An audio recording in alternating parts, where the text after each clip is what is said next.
Man, I gotta tell y'all something that really shook me. I'm old school. And I was just at Dollar General not too long ago. And this little kid come in, maybe 10, 12-ish. He was kind of walking around. So, I kind of paid attention to him.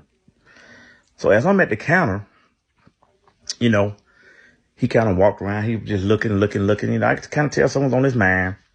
So I said, "You all right, young man?" He kind of gave me a look and just kept walking. So he came back up. He put a drink, candy bar, bag of chips on the counter. So I told the cashier, I said, I'll take care of that. And he said, you mind if I get my brother and sister something? I said, no, go ahead. He got them the same thing. And so I said, young man, you okay? I said, what's on your mind? Whew. He said, I got heaven on my mind. I said, what? He said, Uncle, I got heaven on my mind. I said, young man, he said, well, at least we'll have something to eat tonight. Y'all, when I tell you my whole body got cold, I said, young man, how many of y'all is it? He says, 4 of us.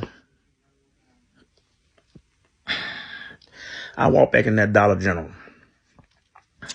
I got them some bread, some hot dogs, some sausage links, eggs, milk, and cereal.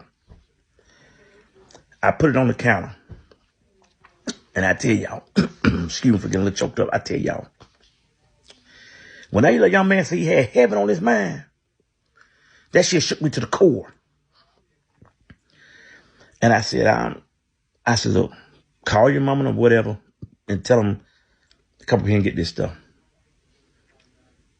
And I walked out and I paid for everything and I walked out and I walked back and I looked at him. And he looked at me. He said, thank you, Unc. We can eat. That's some deep shit, man. And I'm still shaking from that shit, man. I got a little tear just there. A little tear-eyed. But I know that young man and his family got something to eat for at least a couple of days. So y'all, if we can give, man, give from the heart, man. Because it's tough out here, man. If you blessed, man, be that way. Pass on to bless somebody else.